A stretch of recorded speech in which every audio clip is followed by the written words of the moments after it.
दीगर खबरों में आपको ये बताएं कि पीटीआई रहनुमा फिरदौस शमीम नकवी ने MQM को मजबूर कौमी मूवमेंट करार दे दिया। कहा खुद को मुहाजिर कौमी मूवमेंट कहने वाले अब मजबूर कौमी मूवमेंट बन चुके हैं। पीपल्स पार्टी ने पैसे की चमक दिखाई और ये पलट गए। टिसोरी ने तिजोरी खोली तो उसको गवर्नरशिप दे दी।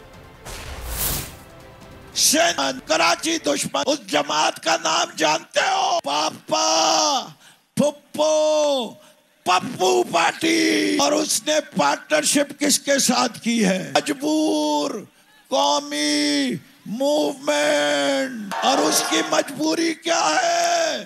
पैसा। जहां पीपी में चमक दिखाई पलट गई। और अब जब कामरान तिजोरी ने तिजोरी खोली तो गवर्नरशिप भी दे दी।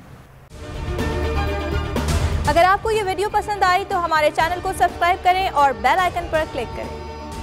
मैं इमरान खान हूँ, आप बोल्ड न्यूज देख रहे हैं। सबसे बड़ा चैनल बोल्ड, सबसे बड़े एंकर इमरान रियाज खान के प्रोग्राम इमरान खान बोल्ड के साथ ने रेटिंग के तमाम रिकॉर्ड तोड़ दिए।